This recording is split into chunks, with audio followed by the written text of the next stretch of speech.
Hi అండి. ఇది మన యాప్ గ్రూప్ 2 ర్యాంకర్స్ అకాడమీ. దీనిలో ఏపీ హిస్టరీకి సంబంధించిన టెస్ట్ సిరీసు ఇంగ్లీష్ మీడియంలోను మరియు తెలుగు మీడియం రెండిట్లో ఉంటుంది. అయితే ఎక్స్‌ప్లనేషన్ మాత్రం తెలుగు మీడియంలోనే ఉంటుంది. ఏపీ హిస్టరీకి సంబంధించి మనము సమగ్రంగా ఒక టెస్ట్ సిరీస్‌ని డిజైన్ చేశాము. అయితే ఎవరైనా ఇప్పటిదాకా మన యాప్ గ్రూప్ 2 ర్యాంకర్స్ అకాడమీని ఇన్‌స్టాల్ చేసుకోకపోతే ఇన్‌స్టాల్ చేసుకోండి. అదేవిధంగా దీనిలో ఒక 10 ఫ్రీ టెస్ట్‌లున్నాయి. ఒక గ్రాండ్ టెస్ట్. టాపిక్ వైస్‌గా ఒక 10 ఫ్రీ టెస్ట్‌లున్నాయి. అదేవిధంగా ఒక గ్రాండ్ టెస్ట్ ఉంది. ఇంకా ఒక యూట్యూబ్‌లో ఒక 10 వీడియోస్ ఫ్రీగా ఉన్నాయి. అంటే ఆ టాపిక్‌కి సంబంధించి, ఆ క్వెషన్స్ ఎక్స్‌ప్లనేషన్‌కి సంబంధించి ఒక 10 వీడియోలు యూట్యూబ్‌లో ఫ్రీగా ఉన్నాయి. అవి చూడండి. ఆ తర్వాత మనము టెస్ట్ సిరీస్ డిజైన్ చేయటానికి మనం తీసుకున్న ప్రామాణిక పుస్తకాలు ఇవన్నీ ఈ 2 పుస్తకాలు మీకు తెలిసిన పుస్తకాలే. బిఎస్ఎల్ హనుమంతరావు, రఘునాథరావు. జనరల్‌గా ఎవరైతే టాపర్స్ ఉన్నారో అంటే 65+ మార్క్స్ మొన్న జరిగిన గ్రూప్ 2లో అట్లా ఆ రేంజ్‌లో వచ్చిన వాళ్ళు ఒక పుస్తకం చదువుతూ ఈ 2 పుస్తకాలు కూడా డెఫినిట్‌గా చదివారండి. ఈ 2 పుస్తకాలు చదవడం వల్ల ఒక 5-8 మార్క్స్ డిఫరెన్స్ ఖచ్చితంగా ఉంటుంది. ఇంకా పేపర్ గనక కొంచెం టఫ్‌గా అడిగితే ఒక 10 మార్క్స్ డిఫరెన్స్ కూడా ఉంటుంది. ఈ 2 పుస్తకాలు చదివిన వాళ్ళకి, చదవని వారికి. ఒక 10 మార్క్స్ డిఫరెన్స్ కూడా ఉంటుంది. అది మీరు గుర్తుపెట్టుకోవాలి. ఆ తర్వాత మనం ఇంకా యాక్చువల్‌గా పేపర్ సెట్టరు ఈ పుస్తకాలను కూడా ప్రామాణికంగా తీసుకుంటాడు. యాక్చువల్‌గా ఈ 5 పుస్తకాలని పేపర్ సెట్టర్ దగ్గర పెట్టుకొనే తయారు చేస్తాడు. ఒక 70 మార్క్స్ నియర్లీ ఒక 70 మార్క్స్ దాకా వీటి నుంచే వస్తాయి. ఒక 5 మార్క్స్ డెఫినిట్‌గా మిస్ అవుతాయి. ఈ 70 మార్క్స్‌లో మనకి 60+ మార్క్స్ తెచ్చుకోవడానికి అవకాశం ఉందండి. ఏపీ హిస్టరీలో 60+ మార్క్స్ వాడు ఎట్లాగా ఇచ్చినా సరే ఏపీ హిస్టరీ పేపర్‌లో ఒక 60+ మార్క్స్ తెచ్చుకోవడానికి అవకాశం ఉంది. మనం కూడా ఈ పేపర్ సెట్టర్ ఏ విధంగా అయితే డిజైన్ చేస్తాడో వీటి నుంచే మనం ప్రామాణికంగా క్వెషన్స్ డిజైన్ చేశాము. మనము టాపిక్ వైస్ క్వెషన్స్‌ని డిజైన్ చేసింది క్వెషన్ బేస్డ్ కాదు, ఏరియా బేస్డ్. ఏరియా బేస్డ్ అంటే సపోజ్ ఇప్పుడు ఆ ఏరియాకి సంబంధించి ఎన్ని ప్రశ్నలు అడగడానికి వీలుందో maximum 4 statements, 5 statements match the following అయితే 4 గాని, 5 గాని ఇస్తున్నాము. ఆ కవర్ అవ్వని పాయింట్స్ ఏవైనా ఉంటే మనం త్రూ ఎక్స్‌ప్లనేషన్ ద్వారా మన టెస్ట్ సిరీస్ ఎక్స్‌ప్లనేషన్ ద్వారా అవి ఇస్తున్నాం అనమాట. నథింగ్ బట్ మన టెస్ట్ సిరీస్ ఎట్లా ఉంటుందంటే ఒక ఏపీ హిస్టరీకి సంబంధించి తరోగా ఒక 70-80% సబ్జెక్ట్‌ని కవర్ చేస్తుంది. 70-80% ఎందుకంటానంటే జనరల్‌గా మరీ ఈజీగా ఉన్నాయి మన టెస్ట్ సిరీస్‌లో ఏం అడగటం లేదు. మీరు కొంత ఏపీ హిస్టరీకి సంబంధించి ఒక 3-4 టైమ్స్ చదివి మన టెస్ట్ సిరీస్ రాయాలి. అదే విధంగా ఎక్స్‌ప్లనేషన్ వీడియోస్ వినాలి. మీకిది నథింగ్ బట్ క్విక్ రివిజన్ లాగా ఉపయోగపడుతుందండి. మన టెస్ట్ సిరీసు ఒక 2 సార్లు, 3 సార్లు చదివిన వాళ్ళకి మన ఎక్స్‌ప్లనేషన్ వీడియోస్ వింటే ఒక క్విక్ రివిజన్ లాగా ఒక 70-80% సబ్జెక్ట్ కవర్ అవుతుంది. పేపర్ గనక ఈ రేంజ్‌లోనే ఇస్తే మాక్సిమం క్వెషన్స్ మీరు అటెంప్ట్ చేయగలుగుతారు. మీరు ఎక్స్‌ప్లనేషన్ వీడియోస్ ఖచ్చితంగా వినండి. ఎక్స్‌ప్లనేషన్ వీడియోస్ మీరు ఇతరత్రా పనులు చేసుకునేటప్పుడు ఇవి వింటే ఎగ్జామ్‌కి వెళ్ళేలోపు అంటే నథింగ్ బట్ ఒక 9 మంత్స్ టైం ఉందనుకుంటే, అంటే మెయిన్స్ ఎగ్జామ్ జరగడానికి ఒక 9 మంత్స్ టైం ఉందనుకుంటే, ఒక అట్‌లీస్ట్ ఒక 2 సార్లు మీరు మన ఎక్స్‌ప్లనేషన్ వీడియోస్ మీకు బాగా చిరాకుగా ఉన్నప్పుడు, బోర్ కొట్టినప్పుడు రోజు ఒక 1 అవర్ పాటు మన ఎక్స్‌ప్లనేషన్ వీడియోస్ వింటూ ఉండే పనికైతే మీకిది చాలా ఉపయోగపడుతుందండి.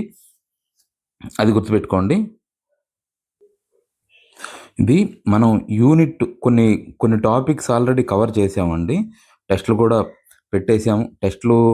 పెట్టేసాము. తర్వాత దానికి సంబంధించి ఎక్స్‌ప్లనేషన్ వీడియోస్ యాప్‌లో పెట్టేసాము. అయితే ఇది యూనిట్ 5కి సంబంధించి టెస్టు. యూనిట్ 5లో కూడా ఒక 7-8 మార్క్స్ రావడానికి అవకాశం ఉంది. ఒక 7-8 మార్క్స్ డెఫినిట్‌గా వస్తాయి. మనకి యాక్చువల్‌గా ఏపీ హిస్టరీలో మోడర్న్ ఏపీ హిస్టరీ చాలా ఈజీ అండి. మోడర్న్ ఏపీ హిస్టరీ చాలా ఈజీ. దట్ టూ యూనిట్ 4 గాని, యూనిట్ 5 గాని అసలు చాలా ఈజీ. త్రూ ఔట్ సిలబస్ మొత్తం మీద ఒక 15 మార్కులు ఈజీగా వచ్చే టాపిక్. ఒక 15 మార్కులు మనకి ఎక్కడ ఈజీగా వస్తాయి 300 మార్కుల్లో అంటే ఈ ఏపీ హిస్టరీలోని యూనిట్ 4, యూనిట్ 5. చదివేది చాలా ఉంటుంది. ఆ 15 మార్కులు ఈజీగా వస్తాయి. ఆల్మోస్ట్ ఏదైనా 1 లేదా 2 క్వెషన్స్ ఏదైనా మనం చదివిన దాని నుంచి మిస్ అవ్వచ్చులే గానీ, మిగతా 13-14 మార్కులు ఈ 2 టాపిక్స్ నుంచి తెచ్చుకోవచ్చు. జాగ్రత్తగా చదువుకుంటే కొంత మెమరీ బేస్డే ఉంటుంది. ఇందులో పెద్ద కాన్సెప్ట్, పెద్ద సబ్జెక్ట్ ఏముండదు. అంతా మెమరీ బేస్డే. మీరొక్కసారి నేను మాక్సిమం ఈ యూనిట్ 4కి సంబంధించి ఆల్రెడీ వీడియోస్ పెట్టాను. యూట్యూబ్‌లోనే మీరు చూడొచ్చు. మాక్సిమం సిలబస్ అంతా కవర్ అయ్యేటట్టు పెట్టాను. యూనిట్ 5కి సంబంధించి కూడా సిలబస్ ఆల్మోస్ట్ అట్‌లీస్ట్ ఒక 80% ఎక్స్‌ప్లనేషన్ ద్వారా కవర్ అయ్యేటట్టు నేను పెడతాను. ఆ ఏరియాస్ ఇచ్చేస్తాను. ఎక్స్‌ప్లనేషన్ కవర్ అయ్యేటట్లు పెడతాను. ముందు నేను చెప్పిన పాయింట్స్ నేను చెప్పిందన్నా చదువుకున్న తర్వాత మీ పుస్తకాల్లో ఉన్నది కూడా చదవాల్సిందే. ఎందుకంటే మనం 100% చదవాలి. 80% తాగకూడదు. కాకపోతే ఈ 80% ఫస్ట్ నేను చెప్పింది చదవాలి. నేను చెప్పిందంతా మీరు కరెక్ట్‌గా, క్లారిటీగా ఉన్న తర్వాత మీరు ఎక్సెస్ చదువుకోవాలి. ఇది గుర్తుపెట్టుకోండి. యూనిట్ 5కి సంబంధించి మనం ఆల్మోస్ట్ ఎన్ని క్వెషన్స్ వస్తే అన్ని క్వెషన్స్ ఆ ఏరియాస్ అన్నీ ఫ్రేమ్ చేస్తాము. యాక్చువల్‌గా మన యాప్‌లో ప్రీవియస్ ఇయర్ క్వెషన్స్‌కి సంబంధించి కూడా ప్రీవియస్ ఇయర్‌కు ప్రీవియస్ ఇయర్ క్వెషన్స్ రకరకాల పరీక్షల్లో అడిగినయి. ఈవెన్ కొన్ని యూపీఎస్సీ నుంచి తీసుకున్నాను. కొన్ని టీజీపీఎస్సీ తెలంగాణ పబ్లిక్ సర్వీస్ కమిషన్‌లో అడిగిన ప్రశ్నలు తీసుకున్నాను. అన్నీ కలిపి మన యాప్‌లో topic wise previous year questions కూడా ఉన్నాయి. అవి ఒకసారి మీరు చూడొచ్చు. నేను తయారు చేసిన క్వెషన్స్ ఇచ్చేటప్పుడు కూడా కొన్ని ప్రీవియస్ ఇయర్ క్వెషన్స్ డైరెక్ట్‌గా ఇస్తాను. దానికి కారణం ఏంటంటే క్వెషన్ ఇలా రావడానికి అవకాశం ఉందని కూడా మీరు గుర్తుపెట్టుకోవాలి. ఒక్కసారి ఈ క్వెషన్ చూస్తే ఇది యాక్చువల్‌గా 2025 గ్రూప్ 2లో అడిగిన ప్రశ్న. అంటే యాజ్ ఇట్ ఈస్‌గా ఇదే అడిగారు. ఇది అడిగారు యాజ్ ఇట్ ఈస్‌గా. అయితే నేను కొంత ఎక్సెస్ ఇన్ఫర్మేషన్ ఇచ్చాను. యాక్చువల్‌గా అక్కడ నలుగురు ముఖ్యమంత్రుల గురించి అడిగారు. ఇది ఒకసారి చూస్తే ఈ క్వెషన్స్ ద్వారా మనం ఏం అర్థం చేసుకోవాలంటే, ముఖ్యమంత్రుల వరుస క్రమాన్ని అంటే ఈవెను సరే మంత్స్, డేట్స్ అవసరం లేదులే గానీ, కొంత మంత్స్ గూడా గుర్తుపెట్టుకుంటే అంటే వాళ్ళు ఎంత పని చేశారు, ఎంత కాలం పని చేశారనేది మనం గుర్తుపెట్టుకోవాలి. వరుస క్రమం అయితే డెఫినిట్‌గా గుర్తుపెట్టుకోవాలి. అది పక్కా.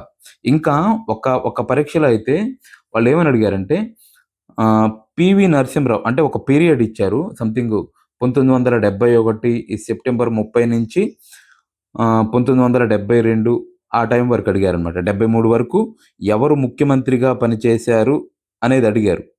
జనవరి ఆ టైం ఉంది. జనవరి 18 అనుకుంటాను. అడిగారు. ఈ టయాన్ని అడుగుతారండి. ఈ ఈ ఒక పర్టిక్యులర్ టైం ఇచ్చి, ఈ టైంలో ముఖ్యమంత్రిగా ఎవరు పనిచేశారనేది మిమ్మల్ని అడగొచ్చు. అది మీరు జాగ్రత్తగా చూసుకోవాల్సుంటుంది. ఈ వరుస క్రమం మాత్రం ఇది మీరు జాగ్రత్తగా గుర్తుపెట్టుకుంటే సరిపోతుంది. ఒకసారి ఈ క్వెషన్ చూడండి. దీంట్లో వరుస క్రమం ప్రకారం అయితే ఇది ఆన్సర్ అవుతుంది. ఒకసారి చూడండి. కాసు బ్రహ్మానందరెడ్డి 1964 నుండి 1971 వరకు కాసు బ్రహ్మానందరెడ్డి పనిచేశాడు. ఆ తర్వాత ఈ పివి నరసింహారావు 1971 నుండి 1973 జనవరి వరకు పనిచేశాడు. మీరు డేట్స్ పెద్ద గుర్తుపెట్టుకోవాల్సిన పని లేదు. మంత్స్ వరకు గుర్తుపెట్టుకోండి. ఆ తర్వాత జలగం వెంగళరావు 1900 రాష్ట్రపతి పాలన అయిపోయిన తర్వాత 1973 నుండి 1978 వరకు జలగం వెంగళరావు పనిచేశాడు. ఆ తర్వాత మర్రి చెన్నారెడ్డి యాక్చువల్‌గా 78లో ఎలక్షన్స్ జరుగుతాయి. 78 నుంచి 83 వరకు 5 సంవత్సరాల కాలంలో నలుగురు ముఖ్యమంత్రులు మార్చింది. 78 నుండి 83 ఈ పీరియడ్‌లో నలుగురు ముఖ్యమంత్రులు కాంగ్రెస్ గవర్నమెంట్ మార్చింది. అందులో భాగంగా మర్రి చెన్నారెడ్డి ఒక 2 ఇయర్స్ పనిచేశాడండి. మర్రి చెన్నారెడ్డి ఒక 2 ఇయర్స్ పనిచేశాడు. 2 ½ ఇయర్ నథింగ్ బట్ ఒక 2 ½ ఇయర్ ఇట్లా గుర్తుపెట్టుకోండి. మర్రి చెన్నారెడ్డి ఒక 2 ½ ఇయర్ పనిచేశాడు. 1978 నుండి 1978 మార్చి నుండి 1980 అక్టోబర్ వరకు. 1978 మార్చి నుండి 1980 అక్టోబర్ వరకు నథింగ్ బట్ ఒక 2 ½ ఇయర్ ఇట్లా గుర్తుపెట్టుకోండి. 2 ½ ఇయర్ పనిచేశాడు. ఆ తర్వాత మర్రి చెన్నారెడ్డి తర్వాత టంగుటూరి అంజయ్య అండి.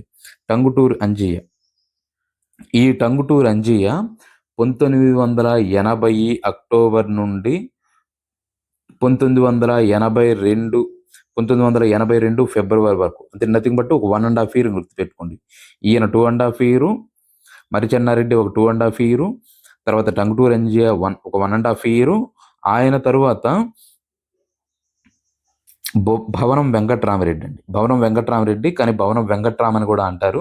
ఈయన ఒక 8 మంత్స్ 1980 ఫిబ్రవరి నుండి 1982 ఫిబ్రవరి నుండి 1982 అక్టోబర్, ఒక 8 మంత్స్ అనుకోండి, ఒక 8 మంత్స్ భవనం వెంకట్రామరెడ్డి. ఆ తర్వాత కోట్ల విజయభాస్కర్ రెడ్డి 1982, జస్ట్ ఒక 4 మంత్స్ ఏనండి. భవనం వెంకట్రామరెడ్డి రామారావు ఆయన యొక్క స్టామినాని తట్టుకోలేడని ఈ కోట్ల విజయభాస్కర్ రెడ్డిని ముఖ్యమంత్రిగా చేశారు. ఈయన జస్ట్ ఒక 4 మంత్సే పనిచేశాడు. ఈ వరుస ఇది. తర్వాత నాదెండ్ల భాస్కర్ రావు 85లో కొంతకాలం, 84లో కొంతకాలం నాదెండ్ల భాస్కర్ రావు పనిచేశాడు. ఒక 1 మంతే నాదెండ్ల భాస్కర్ రావు, 1 మంత్. ఆగస్టు సంక్షోభం అంటారు దాన్ని. నాదెండ్ల భాస్కర్ రావు పీరియడ్ని ఆగస్టు నుంచి సెప్టెంబర్ వరకు ఒక 1 మంతే పనిచేశాడు.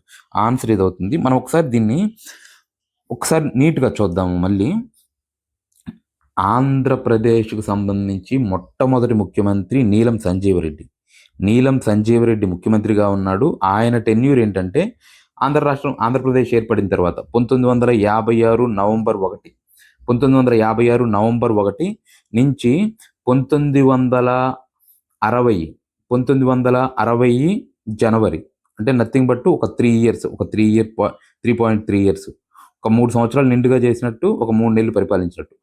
నీలం సంజీవరెడ్డి 1956 నవంబర్ నుండి 1960 జనవరి వరకు ఈయన పనిచేశాడు. ఆ తర్వాత దామోదరం సంజీవయ్య యాక్చువల్గా భారతదేశంలో మొట్టమొదటి దళిత ముఖ్యమంత్రి, మొట్టమొదటి హరిజనుడు ఈయన టెన్యూర్ చూస్తే 1960 జనవరి నుండి 1962 మార్చి, 1960 జనవరి నుండి 1962 మార్చి వరకు, అంటే నథింగ్ బట్ ఒక 2 ఇయర్స్ ఈయన దామోదరం సంజీవయ్య ఒక 2 ఇయర్స్ పనిచేశాడు. ఆ తర్వాత మళ్ళీ నీలం సంజీవరెడ్డి, అంటే ఎలక్షన్స్ టైంలో ఈ దామోదరం సంజీవయ్య అప్పుడున్న కమ్యూనిస్టులని వాళ్ళని తట్టుకోలేడని చెప్పేసి ఈయన మళ్ళీ పిలిపిస్తారు. ఈయన ఆధ్వర్యంలోనే, నీలం సంజీవరెడ్డి ఆధ్వర్యంలోనే ఎలక్షన్స్కి వెళ్తారు. అప్పుడు మళ్ళీ కాంగ్రెస్ పార్టీ గెలుస్తుంది. 1962 మార్చి నుండి 1964 ఫిబ్రవరి, ఈ టైంలో మళ్ళీ నీలం సంజీవరెడ్డి ముఖ్యమంత్రిగా ఉంటాడు. సరే, కోర్టు కేసు వల్ల ఆయన రాజీనామా చేస్తాడు, ఆ బస్ రూట్ జాతీయకరణ వల్ల. ఈ 2 ఇయర్స్ ఈయన. ఆ తర్వాత 1964 మార్చి నుండి 1971 సెప్టెంబర్ అండి. 1971 సెప్టెంబరు కాసు బ్రహ్మానందరెడ్డి ఇది. తరువాత పివి నరసింహారావు 1971 సెప్టెంబర్ నుండి నథింగ్ బట్ 1973 జనవరి వరకు. ఈ టైంలో పివి నరసింహారావు పనిచేస్తాడు. పివి నరసింహారావు టెన్యూర్ గురించి ఒక టెన్యూర్ ఇచ్చి ఈ కాలంలో ముఖ్యమంత్రిగా ఎవరు పనిచేశారని అడిగాడు. అది ప్రీవియస్ ఇయర్ క్వశ్చన్. ఆ తర్వాత ఒక నథింగ్ బట్ ఒక 10 మంత్స్ రాష్ట్రపతి పాలన ఉంటుంది. రాష్ట్రపతి పాలన 1973 జనవరి నుండి 1973 డిసెంబర్ వరకు. ఈ రాష్ట్రపతి పాలనకు సంబంధించి మీరు ఆ డేట్ కూడా గుర్తుపెట్టుకోవాల్సి ఉంటుంది. రాష్ట్రపతి పాలనకు సంబంధించి ఆ డేట్ కూడా గుర్తుపెట్టుకోవాల్సి ఉంటుంది. ఇదొకటి. ఆ తర్వాత మళ్ళీ జలగం వెంగళరావు 1973 నుండి 1978, డేట్ అవసరం లేదు జలగం వెంగళరావుకి. ఇది జలగం వెంగళరావు, ఖమ్మం నివాసి. ఆ తర్వాత 4 ముఖ్యమంత్రులు, 5 సంవత్సరాల కాలంలో 4 ముఖ్యమంత్రులు వరుసగా మర్రి చెన్నారెడ్డి ఒక 2.5 ఇయర్ మర్రి చెన్నారెడ్డి. ఆ తర్వాత టంగుటూరి అంజయ్య ఒక 1.5 ఇయర్ టంగుటూరి అంజయ్య. తర్వాత భవనం వెంకట్రామరెడ్డి ఒక 8 మంత్స్. నేను ఇట్లానే గుర్తుపెట్టుకున్నాను. భవనం వెంకట్రామరెడ్డి 8 మంత్స్. తర్వాత కోట్ల విజయభాస్కర్ రెడ్డి ఒక 4 మంత్స్. ఇది ఈ 5 సంవత్సరాల కాలంలో 4 ముఖ్యమంత్రులు వరుస క్రమం: మర్రి చెన్నారెడ్డి, టంగుటూరి అంజయ్య, భవనం వెంకట్రామరెడ్డి, కోట్ల విజయభాస్కర్ రెడ్డి. ఇది. ఆ తర్వాత రామారావు ఎరా స్టార్ట్ అవుతుంది. రామారావు గురించి చదివేటప్పుడు 1983 జనవరి 9 ఈయన ప్రమాణ స్వీకారం చేసిన తేదీని కూడా గుర్తుపెట్టుకోవాలి. 1983 జనవరి 9న పదవీ ప్రమాణ స్వీకారం చేశాడు. సరే, ఆయన మధ్యలో 4 సార్లు మొత్తం ప్రమాణ స్వీకారం చేశాడు. అది వదిలేస్తే మొత్తం 1989 డిసెంబర్ వరకు రామారావే ఉన్నాడండి. రామారావు గారు 1983 జనవరి నుండి 1989 డిసెంబర్ మధ్యలో నాదెండ్ల భాస్కర్ రావు 1984 ఆగస్టు సెప్టెంబర్ ఆ నెలలో ఉంటాడు. 1984 ఆగస్టు నుంచి సెప్టెంబర్ వరకు ఈ నాదెండ్ల భాస్కర్ రావు ఉంటాడు. ఇది గుర్తుపెట్టుకోవాలి. మామూలుగా అయితే 83 జనవరి నుండి 89 డిసెంబర్ వరకు రామారావు పీరియడ్. 1984 ఆగస్టు సంక్షోభంలో ఈయన నాదెండ్ల భాస్కర్ రావు ఒక నెల రోజులు ముఖ్యమంత్రిగా ఉంటాడు. ఆ తర్వాత మళ్ళీ 1989 నుండి 1994 డిసెంబర్ వరకు 89 డిసెంబర్ టు 94 డిసెంబర్ 5 సంవత్సరాల కాలంలో మళ్ళీ 1989 నుండి 1990 అంటే December to December nothing but Marri Chennareddy ఒక 1 ఇయర్ ముఖ్యమంత్రిగా ఉంటాడండి. మర్రి చెన్నారెడ్డి ఒక 1 ఇయర్ ముఖ్యమంత్రిగా ఉంటాడు 1989 డిసెంబర్ నుండి 90 డిసెంబర్ వరకు. ఈసారి కొత్త ఫేజ్ 1990 నుండి 1992 90 డిసెంబర్ నుంచి 92 అక్టోబర్ నథింగ్ బట్ ఒక 2 ఇయర్స్ అనుకోండి. 90 to 92 Nedurumalli Janardhan Reddy 1990 December 1992 October ఇది 10 ఇయర్ 2 ఇయర్స్ అని గుర్తుపెట్టుకోండి రఫ్గా. తర్వాత మళ్ళీ కోట్ల విజయభాస్కర్ రెడ్డి వస్తాడు. కోట్ల విజయభాస్కర్ రెడ్డి 1992 నుండి 1994 రామారావు గారి చేతిలో 2 సార్లు రామారావు గారు ఈయన ముఖ్యమంత్రిగా ఉన్నప్పుడే 2 సార్లు భారీ మెజారిటీతో గెలిచారు. ఇదొకటి. ఆ తర్వాత 1994 డిసెంబర్ నుండి 1995 సెప్టెంబర్ వరకు అండి. మళ్ళీ ఆగస్ట్ సంక్షోభం అంటారు దీన్ని. ఆగస్ట్ సంక్షోభం తర్వాత ఈయన ముఖ్యమంత్రిగా ఉంటాడు. ఒక నథింగ్ బట్ ఒక 8 మంత్స్ 9 ఒక 10 మంత్స్ రామారావు గారు మళ్ళీ ముఖ్యమంత్రిగా ఉంటాడు. ఆగస్ట్ సంక్షోభం తర్వాత నారా చంద్రబాబు నాయుడు గారు 1995 సెప్టెంబర్ నుండి నథింగ్ బట్ ఈయన 2004 మే ఈ టైం వరకు నారా చంద్రబాబు నాయుడు గారు మధ్యలో 99లో ఎలక్షన్స్కి వెళ్ళారు. అప్పుడు గెలిచారు 180 సీట్లతోటి. ఆ తర్వాత ముఖ్యమంత్రిగా నథింగ్ బట్ ఒక 9 సంవత్సరాలు పరిపాలన చేశాడు నారా చంద్రబాబు నాయుడు. అది ఒకటి గుర్తుపెట్టుకోవాలి. తర్వాత మీకు ఇవన్నీ తెలిసి తర్వాత 2004 నుండి 2009 వరకు డాక్టర్ వైఎస్ రాజశేఖర రెడ్డి గారు. తర్వాత 2009 నుండి 2010 నథింగ్ బట్ ఒక 1 ఇయర్ కొణిజేటి రోసయ్య గారు. తర్వాత మళ్ళీ ఇంకొక 3 ఇయర్స్ నల్లారి కిరణ్ కుమార్ రెడ్డి ఈయన. యాక్చువల్గా నేను చెప్పానులే కానీ యాక్చువల్గా మీకు పేపర్ ఈజీగా వచ్చినప్పుడు అంటే 2025 పేపర్ ఈజీ టు మోడరేట్ అనుకుంటే అందులో ఒక 4 ముఖ్యమంత్రులనే ఇచ్చారు. నేనంటే ఇక్కడ 8 ఇచ్చానులే కానీ 4 ముఖ్యమంత్రులనే ఇచ్చారు. 4 ముఖ్యమంత్రులు వాళ్ళు ముఖ్యమంత్రిగా పనిచేసిన వరుస క్రమం అడిగారు. ఒక్క పివి నరసింహారావు గారు టెన్యూర్ ఇచ్చి ఈ టెన్యూర్లో ఆంధ్రప్రదేశ్ రాష్ట్రానికి ముఖ్యమంత్రిగా ఎవరు పనిచేశారు అని అడిగారు. కాబట్టి మీరు ఎట్లా గుర్తుపెట్టుకోవాలంటే మంత్స్ పెద్ద ఇంపార్టెంట్ కాదు. ఒక రామారావు గారి పీరియడ్, నీలం సంజీవ్ రెడ్డి గారి పీరియడ్ తప్ప ఈ డేట్స్ పెద్ద ఇంపార్టెంట్ కాదు. మీరు డేట్స్ కాదు మంత్స్ కూడా కొందరు విషయాల్లో గుర్తుపెట్టుకోండి. మ్యాక్సిమం ఈ క్రోనాలజీనే అడుగుతారు. ఇక ఇది చూడండి. ఆంధ్రప్రదేశ్లో 1958లో ఏర్పడిన వాటిలో లేనిదని అడిగాడండి. అంటే మిగతా 3 1958లో ఏర్పడితే ఒక సంస్థ మాత్రం 1958లో ఏర్పడలేదు. ఇక్కడ ఒకసారి చూస్తే ఆంధ్రప్రదేశ్ శాసన మండలి 1958లో ఏర్పడింది. తర్వాత ఆంధ్రప్రదేశ్ రాష్ట్ర రోడ్డు రవాణా సంస్థ ఏపీఎస్ఆర్టీసీ 1958లో ఏర్పడింది. ఇది మాత్రం ఏపీ స్టేట్ ఎలక్ట్రిసిటీ బోర్డు 1959లో ఏర్పడింది. కాబట్టి ఇది ఆన్సరు. తెలంగాణ ప్రాంతీయ కమిటీ అండి. ఈ తెలంగాణ ప్రాంతీయ కమిటీ ఇది కూడా 1958లో ఏర్పడింది. యాక్చువల్గా మనకి ఆంధ్రప్రదేశ్ రాష్ట్రం 1956 నవంబర్ 1 ఏర్పడిన తర్వాత నీలం సంజీవరెడ్డి గారి హయాంలో అనేక స్థాపనలు జరిగినాయండి. ఆ స్థాపన ఇయర్స్ ఖచ్చితంగా గుర్తుపెట్టుకోవాలి. మీరు జాగ్రత్తగా ఇయర్స్ గుర్తుపెట్టుకోవాలి. ఆయన నవంబర్‌లో వచ్చిన తర్వాత 1957లో ఏర్పడిన సంస్థలు, 58లో ఏర్పడిన సంస్థలు, 59లో ఏర్పడిన కొన్ని పార్టీలుంటాయి. అవి జాగ్రత్తగా గుర్తుపెట్టుకోవాలి. నేను బ్రీఫ్‌గా ఇక్కడ మాట్లాడతాను. నీలం సంజీవ్ రెడ్డి గారి గురించి నేను ఒక క్వెషన్ ఫ్రేమ్ చేశాను. దానిలో చెప్తాను. ఇక్కడ ఒకసారి చూస్తే నీలం సంజీవ్ రెడ్డి గారి గురించి చదువుకునేటప్పుడు ఆయన యాక్చువల్‌గా ఆంధ్ర రాష్ట్ర నాయకులు చదువుకునేటప్పుడు కూడా నీలం సంజీవ్ రెడ్డి గారి గురించి, ఆయన పాత్ర గురించి చదువుకోవాలి. అది ఒక ఫేమస్ పర్సనాలిటీ. దేశంలో అత్యున్నతమైన పదవులన్నిటిని అనుభవించిన ఆయన చేశాడు.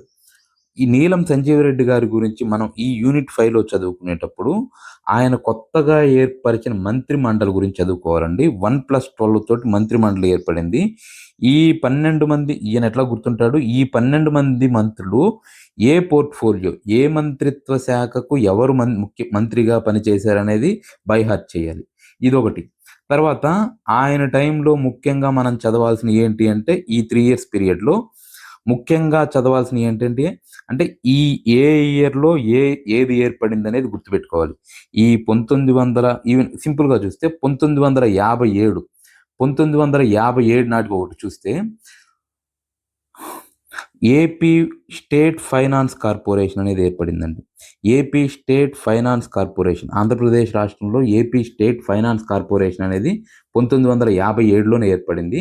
ఇంకా ఈ 1957లోనే ఒక పబ్లిక్ ఎంప్లాయ్మెంట్ ఆర్డర్ అదొకటి ఏర్పడింది. ఈ తెలంగాణ ప్రజల కోసం పబ్లిక్ ఎంప్లాయ్మెంట్ చట్టాన్ని పార్లమెంట్లో ప్రవేశపెట్టారు. అది ఆమోదం జరిగింది.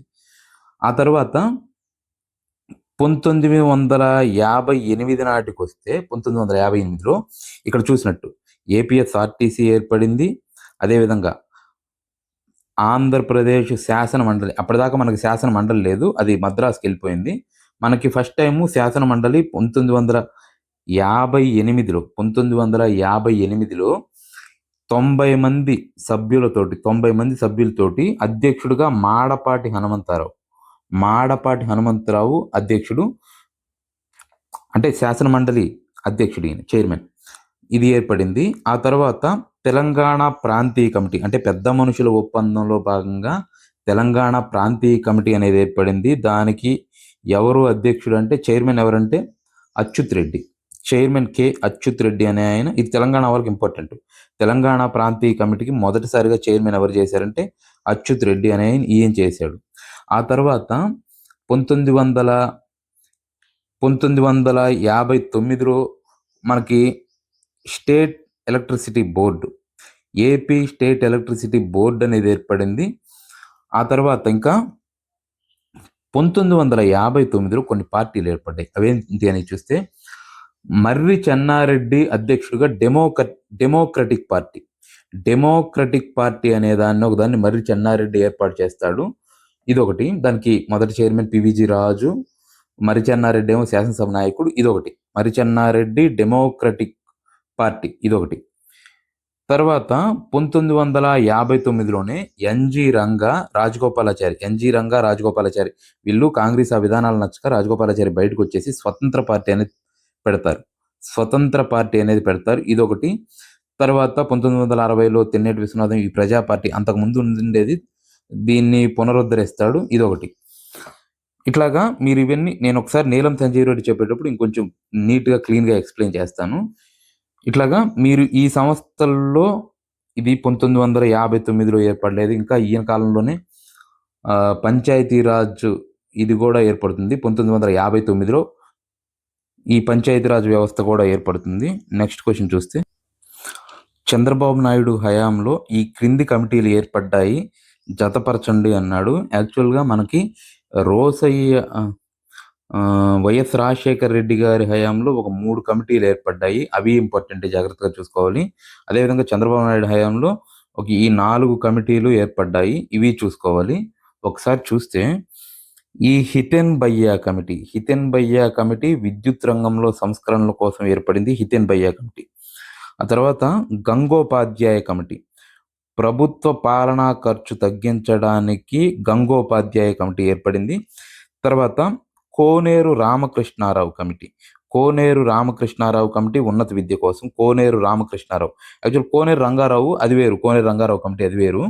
కోనేరు రామకృష్ణారావు కమిటీ ఈ ఉన్నత విద్య కోసం కోనేరు రామకృష్ణారావు కమిటీ ఏర్పడింది. కోనేరు రంగారావు కమిటీ భూ సంస్కరణలు అది మీకు తెలుసు. కోనేరు రంగారావు భూ సంస్కరణలు, అది కోనేరు రామకృష్ణారావు ఉన్నత విద్య. సుబ్రహ్మణ్యం కమిటీ ప్రభుత్వ రంగ సంస్థల నిర్వహణ కోసం. సుబ్రహ్మణ్యం కమిటీ ప్రభుత్వ రంగ సంస్థల నిర్వహణ కోసం ఏర్పడింది. ఈ 4 కమిటీలు మీరు జాగ్రత్తగా గుర్తుపెట్టుకోవాలి. యాక్చువల్గా చంద్రబాబు నాయుడు చాలా ఆ రోజుల్లో 1995 నాటికి స్మార్ట్, అప్పటిదాకా ఈవెన్ రామారావు గారు కూడా ఆ పరిపాలన అది వేరు. ఈయన స్మార్ట్ ముఖ్యమంత్రి అన్నమాట. హైటెక్ ముఖ్యమంత్రిగా పేరుగాంచాడు. పరిపాలనని పరుగులు ఎత్తించాడు అంటారు. ఈయన హయాంలోనే ఈ యాక్చువల్గా విద్యుత్తు ఏపీ స్టేట్ ఎలక్ట్రిసిటీ బోర్డు 1959లో ఏర్పడింది. మనం ఇప్పుడే చూసాం. ఈ విద్యుత్ రంగంలో సంస్కరణల కోసం ఈ హితేన్ భయ్యా కమిటీ ఏర్పాటు చేశాడు. హితేన్ భయ్యా కమిటీ ఏం చెప్పిందంటే, యాక్చువల్గా అప్పట్లో ఇది ఏర్పడినప్పుడు ఒకటే ఉండేది.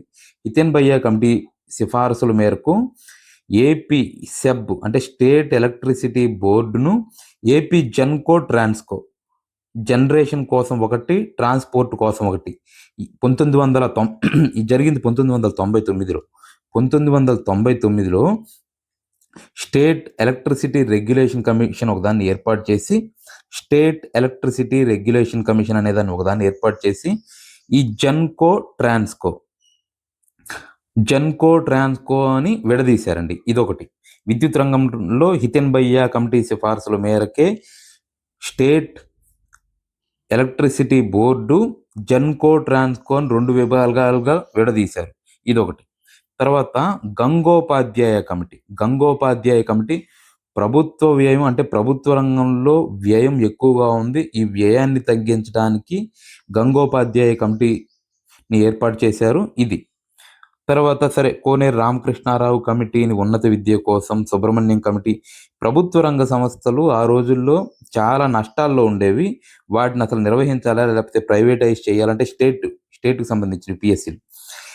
దీనికోసం ఈ సుబ్రహ్మణ్యం కమిటీని ఏర్పాటు చేశారు. ఈ సుబ్రహ్మణ్యం కమిటీ సిఫార్సుల మేరకే కొన్నిటిని ప్రైవేటైజ్ చేశారు, కొన్నిటిని నడిపించారు. ఇది. యాక్చువల్గా చంద్రబాబు నాయుడు గురించి మనం చదువుకునేటప్పుడు ఆయన ముఖ్యమైన పథకాలు జన్మభూమి గురించి మనం చదువుకోవాలి. తర్వాత ఈ జన్మభూమి ఒకసారి చూస్తే సౌత్ కొరియా, నార్త్ కొరియా అంటే కొంచెం అన్డెవలప్డే కానీ సౌత్ కొరియా మాత్రం సూపర్ డెవలప్డ్ అండి. అమెరికా సహకారంతో ఈ సౌత్ కొరియా చాలా బాగా అభివృద్ధి చెందింది. నథింగ్ బట్ యూరోపియన్ కంట్రీస్ అంత డెవలప్మెంట్ ఉంటుంది. ఇది.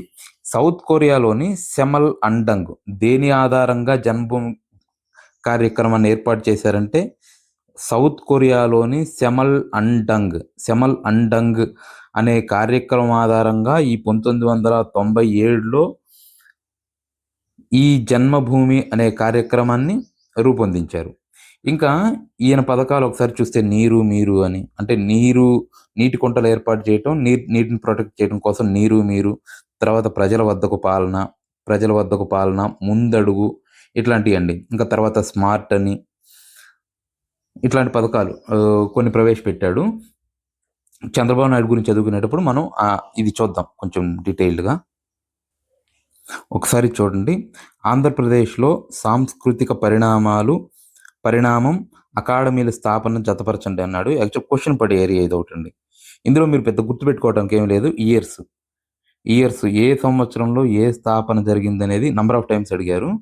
ఇది ఒకసారి చూస్తే మనం ఈ క్వశ్చన్, ఆంధ్రప్రదేశ్ సాహిత్య అకాడమీ 1957, ఆంధ్రప్రదేశ్ సాహిత్య అకాడమీ 1957. ఆ తర్వాత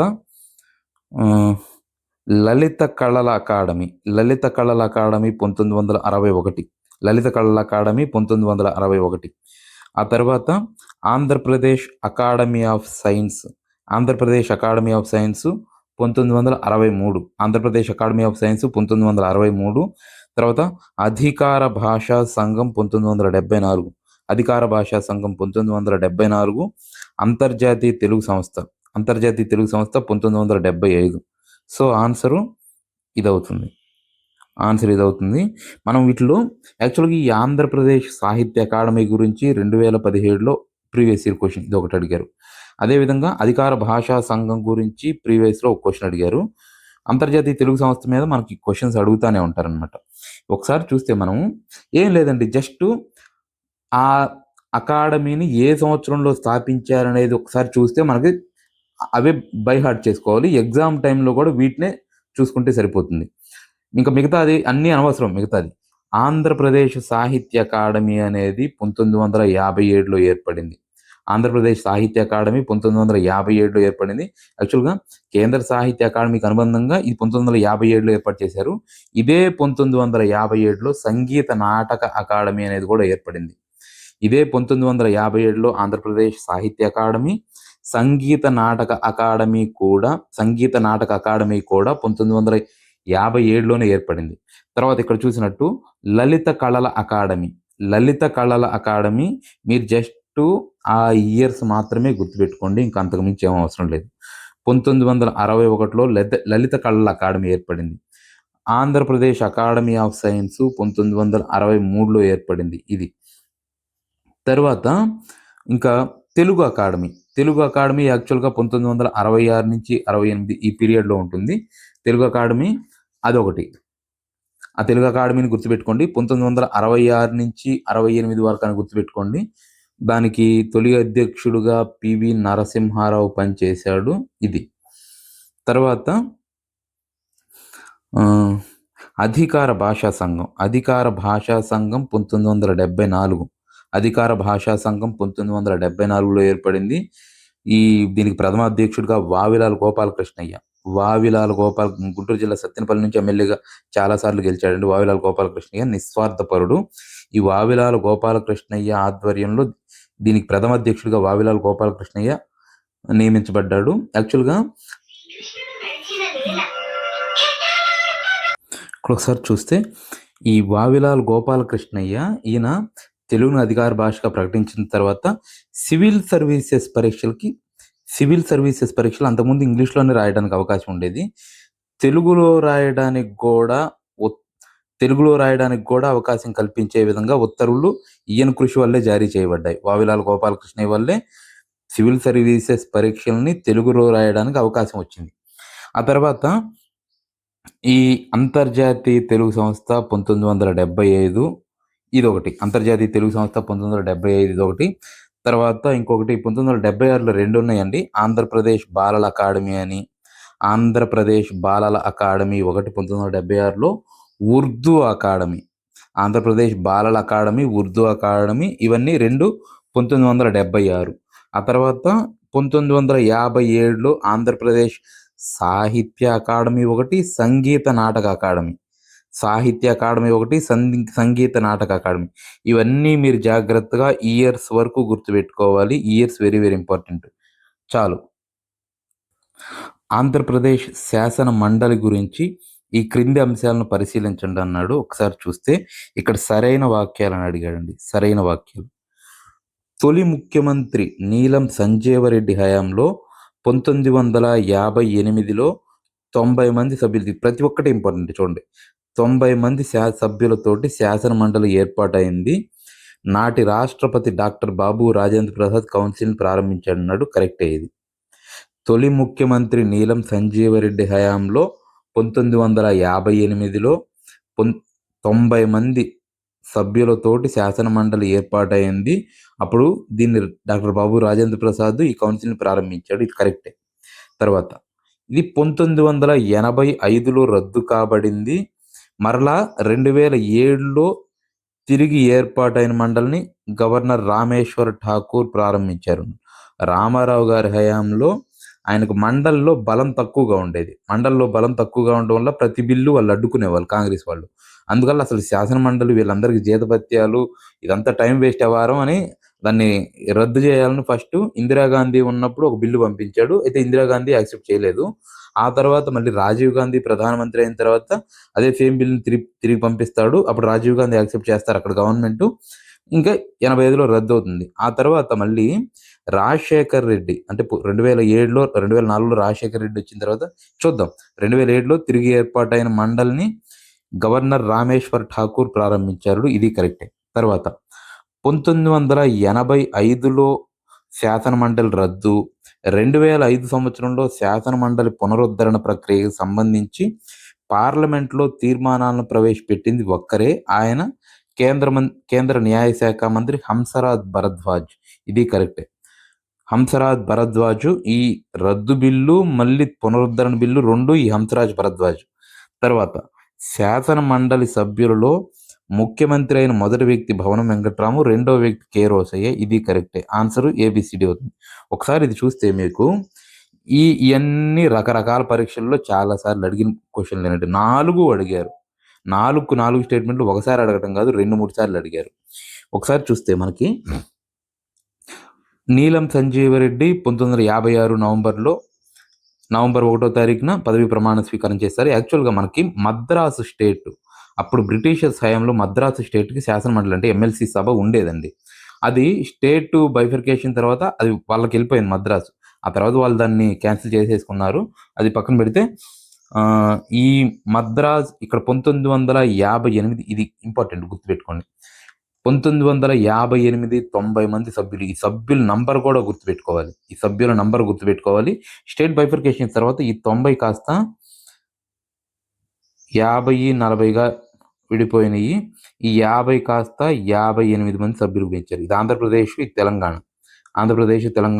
యాక్చువల్గా శాసనసభ సభ్యుల్లో 1/3 వంతు కంటే తక్కువ ఉండాలి. అందువల్ల ఇది 40 వాళ్ళకు ఉంది, 58. సరే, ఇది పక్కన పెడితే 90 మంది శాసనసభ్యులతోటి ఇది ఏర్పడింది. దీన్ని ఆనాటి రాష్ట్రపతి బాబు రాజేంద్ర ప్రసాద్ ఈ కౌన్సిల్ని ప్రారంభించాడు. ఇది ఇందాక చెప్పినట్టు ఇది 1985లో రద్దు కాబడింది. రామారావు గారు దీన్ని రద్దు చేశారు. ఆ తర్వాత రాజశేఖర్ రెడ్డి వచ్చిన తర్వాత 2005లో ఆ ప్రాసెస్ స్టార్ట్ చేశారు.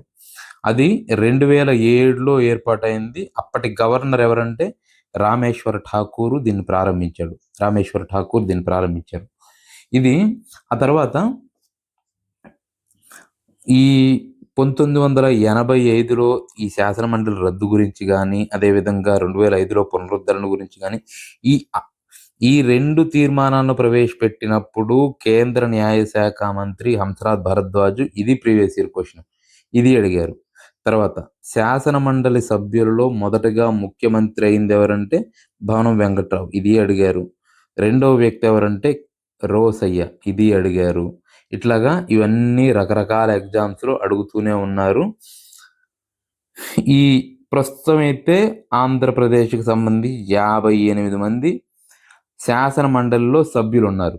58 మంది సభ్యులు ఉన్నారు. ఇంత చాలండి. ఇది ఈ శాసన మండలికి సంబంధించి ఇది సరిపోతుంది. ఆంధ్రప్రదేశ్లో 1969 తెలంగాణ ఉద్యమ కాలంలో జరిగిన సంఘటనలను కాల క్రమానుసారంగా అమర్చి ఒకసారి చూడండి అన్నాడు. ఇది చూస్తే GO number 36, Kumar Lalit committee, justice Bhargava committee, Wanchoo committee, ఇవన్నీ కూడా 69, 70 ఈ టైంలోనే రిలీజ్ అయినాయి. ఇంకా చెప్పాలంటే 1969లోనే ఈ కమిటీస్ అన్నీ ఫామ్ అయినాయి. ఇవన్నీ ఒకసారి చూస్తే వరుస క్రమం ఫస్ట్ జీవో నంబర్ 36, ఆ తర్వాత కుమార్ లలిత్ కమిటీ, తర్వాత justice Bhargava committee, Wanchoo committee. ఈ 3 కమిటీలు ఇంపార్టెంట్ అండి. మీరేం చేయాలంటే LBW అని గుర్తుపెట్టుకోవచ్చు. లలిత్, భార్గవ, వాంచు. LBW నేనైతే అట్లా గుర్తుపెట్టుకున్నాను. Lalit committee, Bhargava committee, Wanchoo committee. Lalit, Bhargav, Wanchoo committee. ఈ వరుస క్రమం ఇది ఆన్సర్ అవుతుంది. ఒకసారి యాక్చువల్గా మనం బ్రీఫ్గా చూద్దాం. ఇవి తెలంగాణలో ఆ టైంలో ఉధృతంగా ఇది జరుగుతూ ఉంటుంది. తెలంగాణ ఆ టైంలో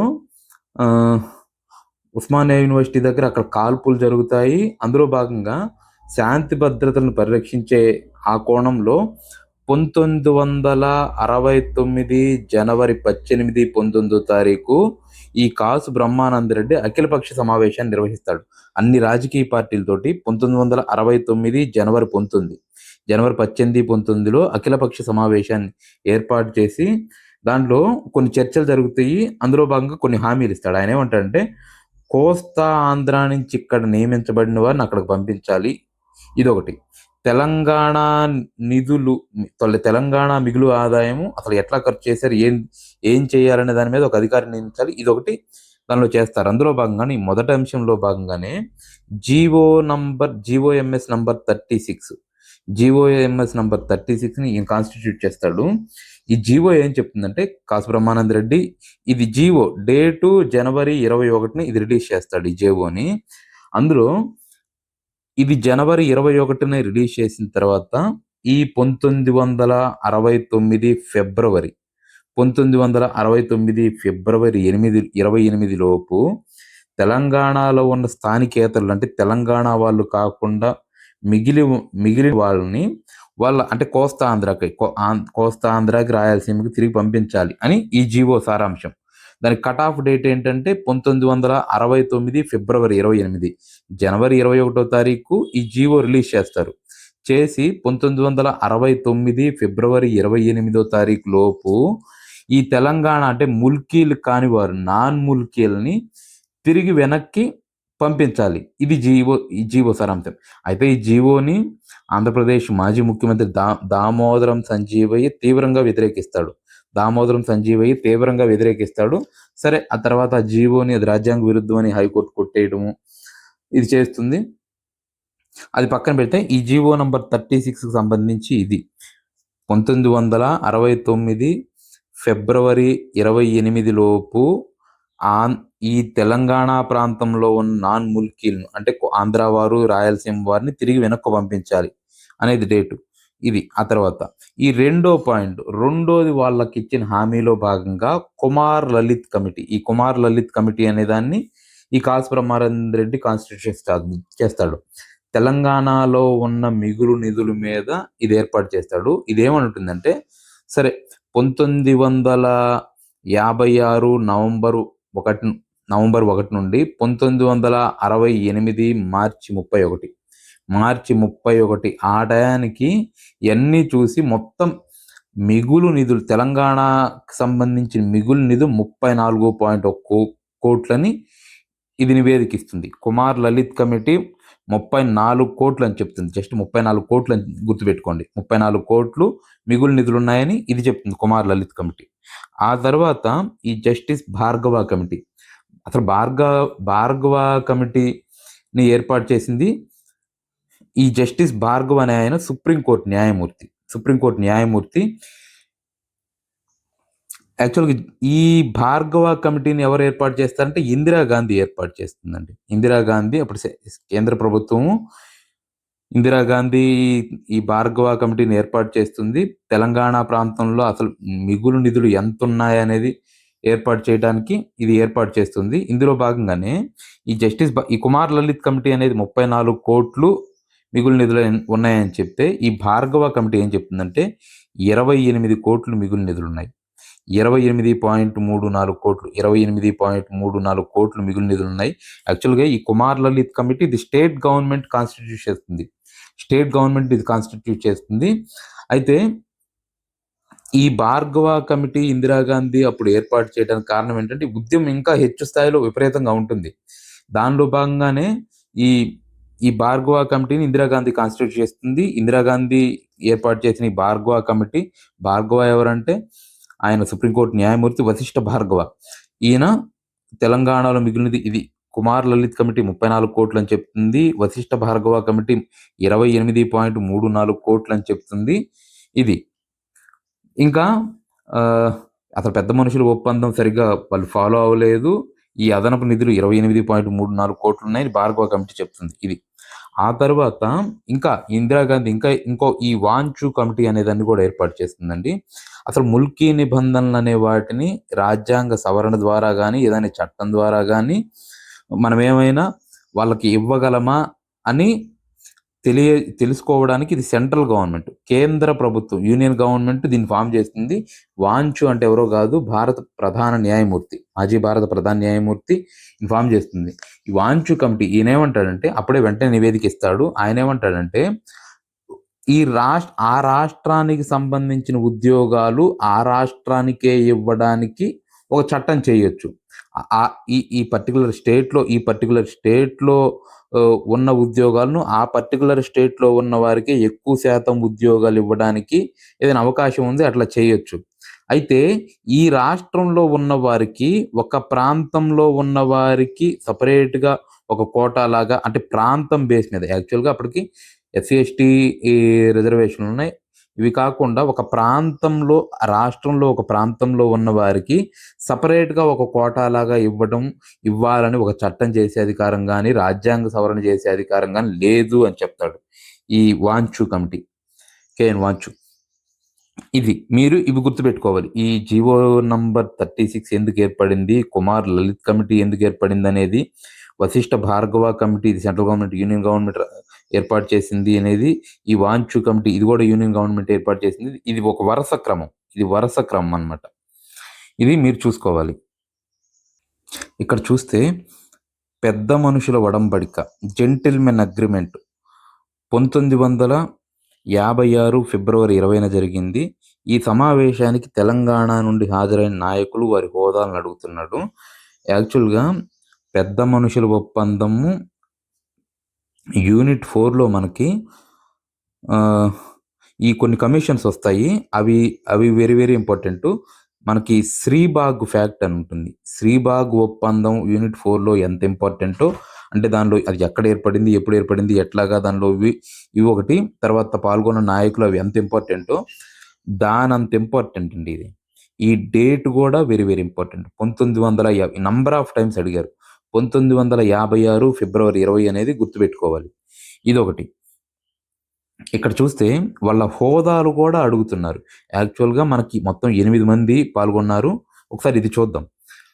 ఈ బూర్గుల రామకృష్ణారావు ఆయన ఏంటంటే హైదరాబాద్ ముఖ్యమంత్రి. బూర్గుల రామకృష్ణారావు హైదరాబాద్ ముఖ్యమంత్రి.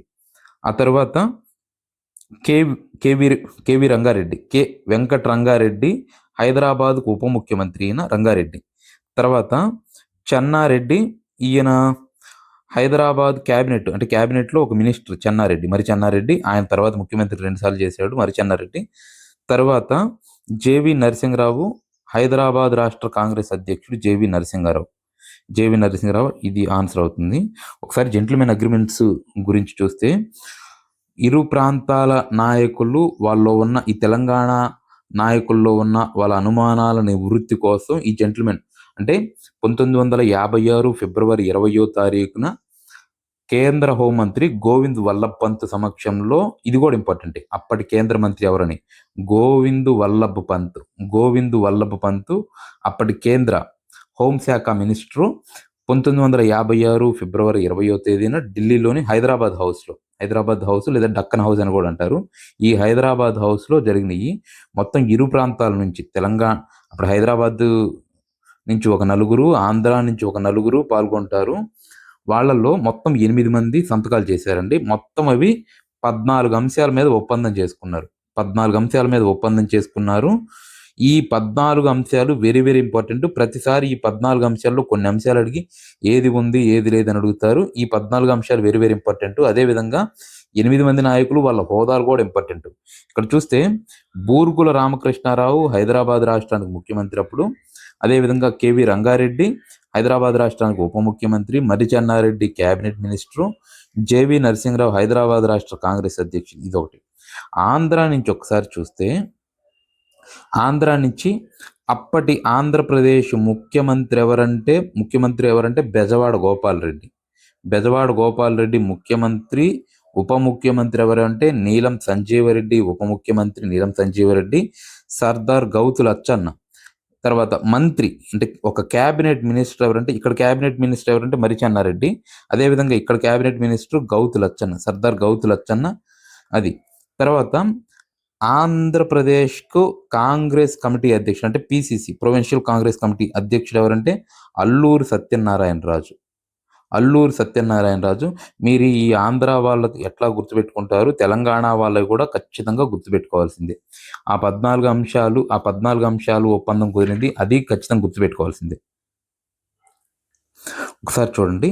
1956 నవంబర్ 1వ తేదీన ఆంధ్రప్రదేశ్ రాష్ట్రానికి ప్రారంభోత్సవం చేశాడు నెహ్రూ. ఇది కూడా ఇంపార్టెంట్. ఎవరు ప్రారంభోత్సవం చేశారంటే నెహ్రూ. ఈ పైన పేర్కొనబడిన వాటిలో సరికానివి అడిగాడు. ఇది ఒకసారి చూద్దాం మనం. మొదటి ముఖ్యమంత్రి ఎవరంటే నీలం సంజీవ రెడ్డి. ఈ డేట్లో పదవి ప్రమాణ స్వీకారం చేశాడు నీలం సంజీవ రెడ్డి. ఇది కరెక్ట్. తర్వాత మొదటి గవర్నర్ ఎవరంటే సీఎం త్రివేది. ఇది కరెక్టే. మొదటి గవర్నర్ ఎవరంటే సీఎం త్రివేది. ఇది కరెక్టే. ఆ తర్వాత మొదటి ప్రతిపక్ష నేత పుచ్చలపల్లి సుందరయ్య కమ్యూనిస్టులు. ఇది కరెక్టే. తర్వాత మొదటి స్పీకర్ అయ్యదేవర కాళేశ్వరరావు. ఇది కరెక్టే. అయ్యదేవర కాళేశ్వరరావు. ఇది కరెక్టే. మొదటి డిప్యూటీ స్పీకర్ కోకా సుబ్బారావు అన్నాడు. ఇది తప్పు. తర్వాత మొదటి హైకోర్టు ప్రధాన న్యాయమూర్తి కల్లూరు సుబ్బారావు అన్నాడు. ఇది తప్పు. మొదటి శాసన మండలి చైర్మన్ ఇందాక చెప్పాం 1958లో ఏర్పడిందని 90 మంది సభ్యులతోటి. దానికి మొదటి శాసన మండలి చైర్మన్ మాడపాటి హనుమంతరావు. ఇది కరెక్ట్. తర్వాత రాజధాని హైకోర్టు ఎక్కడున్నామంటే హైదరాబాదు. ఇది కరెక్ట్. సో ఆన్సర్ ఈ రెండు కాకుండా ఈఎఫ్ కాకుండా ఇది అవుతుంది. ఆన్సర్ ఇది అవుతుంది. వీటి నుండి అసలు ఎన్నిసార్లు ఎన్ని ప్రశ్నలు అడిగారో ఇంకా చెప్పలేము. ఏపీలో పాత ప్రీవియస్ ఇయర్ క్వశ్చన్లు చూసుకుంటే ఈ టైప్ క్వశ్చన్ అసలు నంబర్ ఆఫ్ టైమ్స్ అడిగారు. ఆంధ్రప్రదేశ్ రాష్ట్రానికి మొదటి ముఖ్యమంత్రి నీలం సంజీవ రెడ్డి. నీలం సంజీవ రెడ్డి 1+12 తోటి మంత్రిమండలి ఏర్పడింది. ఈ మంత్రిమండలి 12 మందిని మీరు ఏ మంత్రిత్వ శాఖ ఎవరు చేశారు, ఈవెన్ తెలంగాణ వాళ్ళను కూడా గుర్తుపెట్టుకోవాల్సిందే. ఇదొకటి. మొదటి గవర్నర్ సీఎం త్రివేది. మొదటి గవర్నరు సీఎం త్రివేది. ఇది ఒకటి. తర్వాత ఈయన ఆంధ్ర రాష్ట్రానికి కూడా ఆ టైంలో ఆంధ్ర రాష్ట్ర గవర్నర్గా కూడా ఉన్నాడు ఈయన సీఎం త్రివేది. ఇదొకటి. తర్వాత మొదటి ప్రతిపక్ష నేత పుచ్చలపల్లి సుందరయ్య. ఇది మొదటి ప్రతిపక్ష నేత పుచ్చలపల్లి సుందరయ్య. ఇది గుర్తుపెట్టుకోవాలి మీరు. ఇది అడిగారు. తర్వాత మొదటి స్పీకర్ అయ్యదేవర కాళేశ్వరరావు. మొదటి స్పీకర్ విశాలాంధ్ర మహాసభను ఏర్పాటు చేసిన ఆయన ఈయనే. తర్వాత అయ్యదేవర కాళేశ్వరరావు గారు విజయవాడ మున్సిపల్ చైర్మన్గా కూడా పనిచేశారు. ఇది గుర్తుపెట్టుకోవాలి. తర్వాత మొదటి డిప్యూటీ స్పీకర్ అన్నారు. Deputy speaker actual Kalluru Subbarao. Kalluru Subbarao deputy speaker. యాక్చువల్గా ఈ కల్లూరు సుబ్బారావు మనకు మామూలుగా ఈ మొదటి హైకోర్టు ప్రధాన న్యాయమూర్తి కోకా సుబ్బారావు. యాక్చువల్గా ఆంధ్ర రాష్ట్రం మనకి ఏర్పాటైన తర్వాత అంటే ఆంధ్ర రాష్ట్రం 1953 అక్టోబర్ 1వ తారీఖున కర్నూలు రాజధానికి ఆంధ్ర రాష్ట్రం ఏర్పడింది. ఆ తర్వాత మనకి 1954 జూలై 4వ తారీఖున ఆంధ్ర రాష్ట్రానికి సంబంధించి హైకోర్టు, ఆంధ్ర రాష్ట్ర హైకోర్టు ఎప్పుడు ఏర్పడిందో డేట్ ఇంపార్టెంట్. 1954 జూలై 4న ఆంధ్ర రాష్ట్రానికి హైకోర్టు ఏర్పడింది. ఈ హైకోర్టు ఏర్పడినప్పుడు దీనికి మొదటి ప్రధాన న్యాయమూర్తి ఎవరంటే ఈ కోకా సుబ్బారావు. ఈ మొదటి ఆంధ్ర రాష్ట్రంలో హైకోర్టు గుంటూరులో ఏర్పడింది. అది కూడా ఇంపార్టెంటే. గుంటూరులో ఏర్పడిన ఆ హైకోర్టులో మొదటి ప్రధాన న్యాయమూర్తి ఎవరంటే కోకా సుబ్బారావు. తర్వాత ఈ ఆంధ్ర రాష్ట్రానికి సంబంధించిన మొదటి గవర్నర్ ఎవరంటే సీఎం త్రివేది. వాళ్ళే ఇక్కడ కూడా వస్తారు, సీఎం త్రివేది. ఇది. తర్వాత ఆంధ్ర రాష్ట్రానికి సంబంధించిన స్పీకర్స్ ఒకసారి చూడండి. ఈ ఆంధ్ర రాష్ట్రానికి సంబంధించిన స్పీకర్సు టంగుటూరు ప్రకాశం పంతులు కాలంలో, తర్వాత బెజవాడ గోపాల్ రెడ్డి కాలంలో 2 చూడాలి. టంగుటూరు ప్రకాశం పంతులు కాలంలో ఆంధ్ర రాష్ట్రానికి స్పీకర్ ఎవరంటే Nallapati Venkataramaiah. Speaker Nallapati Venkataramaiah. Deputy speaker ఏమో రొక్కం లక్ష్మీ నరసింహదొర. టంగుటూరు ప్రకాశం పంతులు 1953 అక్టోబర్ 1న ఏర్పడినప్పుడు ఆంధ్ర రాష్ట్రానికి సంబంధించి స్పీకర్ ఎవరంటే ఇవన్నీ గుర్తుపెట్టుకోవాల్సినవి అండి, అందుకే చెప్తున్నాను నేను. Nallapati Venkataramaiah speaker. Deputy speaker Rokkam Lakshmi Narasimhadora లేదా ఆర్ లక్ష్మీ నరసింహదొర. ఇది. ఆ తర్వాత బెజవాడ గోపాల్ రెడ్డి కాలంలో సారీ అండి, ఇది తప్పు చెప్పినట్టుంది నేను. యాక్చువల్గా టంగుటూరు ప్రకాశం పంతులు కాలంలో నల్లపాటి వెంకటరామయ్య స్పీకరు పాసర్ల సూర్యనారాయణ అండి. ఇక్కడ రొక్కం లక్ష్మీ నరసింహదొర బెజవాడ గోపాల్ రెడ్డి కాలంలో. నల్లపాటి వెంకటరామయ్య స్పీకరు. టంగుటూరు ప్రకాశం పంతుల కాలంలో స్పీకర్ ఎవరంటే నల్లపాటి వెంకటరామయ్య. డిప్యూటీ స్పీకర్ ఎవరంటే పాసర్ల సూర్యనారాయణ డిప్యూటీ స్పీకర్. బెజవాడ గోపాల్ రెడ్డి కాలంలో స్పీకర్ ఎవరంటే రొక్కం లక్ష్మీ నరసింహదొర. ఆంధ్ర రాష్ట్రానికి సంబంధించి మొదటి స్పీకర్ ఎవరంటే నల్లపాటి వెంకటరామయ్య, చివరి స్పీకర్ ఎవరంటే రొక్కం లక్ష్మీ నరసింహ లక్ష్మీ నరసింహ ద్వారా ఈయన బెజవాడ గోపాల్ రెడ్డి కాలంలో స్పీకర్గా ఎవరు పనిచేశారన్నా, ఆంధ్ర రాష్ట్రానికి సంబంధించిన చివరి స్పీకర్ ఎవరన్నా ఈయనే. ఇది అడిగారు ప్రీవియస్ ఇయర్లో. ఆంధ్ర రాష్ట్రానికి సంబంధించి చివరి స్పీకర్ అడిగారు, మొదటి స్పీకర్ అడిగారు. చివరి స్పీకర్ రొక్కం లక్ష్మీ నరసింహ ద్వారా బెజవాడ గోపాల్ రెడ్డి కాలంలో చివరి ఆంధ్ర రాష్ట్రానికి సంబంధించిన చివరి డిప్యూటీ స్పీకర్ ఎవరంటే కల్లూరి సుబ్బారావు. యాక్చువల్గా ఈ కల్లూరి సుబ్బారావు ఈయన ఆంధ్రప్రదేశ్ ఏర్పడిన తర్వాత కూడా స్పీకర్ మారాడు. Ayyadevara Kaleswara Rao speaker, deputy speaker ఈయనే. ఈ కల్లూరి సుబ్బారావే డిప్యూటీ స్పీకర్. అందుకోసం ఇదంతా చెప్పాల్సి వచ్చింది. ఇది 1958లో మాడపాటి హనుమంతరావు అధ్యక్షతన డాక్టర్ బాబు రాజేంద్ర ప్రసాద్ ఈ శాసన మండలిని ఏర్పాటు చేశాడు. దానికి 90 మంది సభ్యులతోటి. దానికి మొదటి చైర్మన్ ఎవరంటే మాడపాటి హనుమంతరావు. మనకి యాక్చువల్గా గుంటూరులో ఏర్పడింది 1954 జూలై 4లో ఏర్పడింది.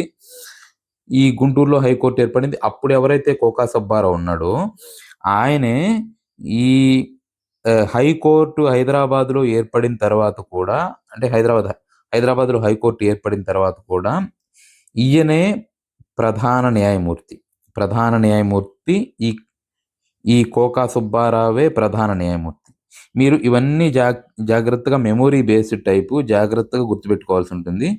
ఇది ఇక్కడ చూస్తే తెలంగాణ ఏర్పాటు సందర్భంగా వెలువడిన ముఖ్య రచనల గురించి పరిశీలించండి అన్నాడు.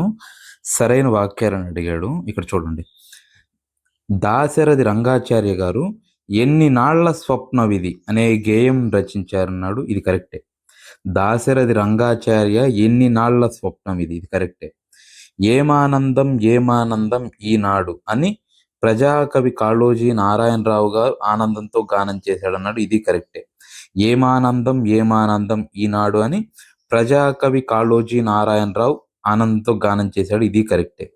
తర్వాత, ఆంధ్ర రాష్ట్రం రాజచిహ్నములతోడ తరలి వచ్చెను కర్నూలు పురము కదిలి భాగ్యనగరికి అన్నాడు పల్లా దుర్గయ్య. ఇది కరెక్టే. ఆంధ్ర రాష్ట్రం యొక్క రాజచిహ్నాలతోటి కర్నూలు వదిలి భాగ్యనగరానికి వచ్చిందంట. ఈ పల్లా దుర్గయ్య రాశాడు. ఈ 3 కరెక్టే. యాక్చువల్గా మీరు చూడండి, ఈ దాశరథి రంగాచార్య గారు ఎన్ని నాళ్ల స్వప్నం ఇది ఈయన కానీ, ప్రజాకవి కాళోజీ నారాయణరావు ఈయన ఏమానందం ఈనాడు ఈయన కానీ, పల్లా దుర్గయ్య ఆంధ్ర రాష్ట్రం రాజచిహ్నంతోటి కర్నూలు వదిలి భాగ్యనగర్కి వచ్చిందని రాశాడు. ఈ 3 తెలంగాణ కవులండి. ఈయనైతే తెలంగాణ ప్రముఖ కవి, అదేవిధంగా తెలంగాణ ప్రముఖ సాయుధ పోరాట యోధుడు. ఈ 3 తెలంగాణ కవులు. వీళ్ళు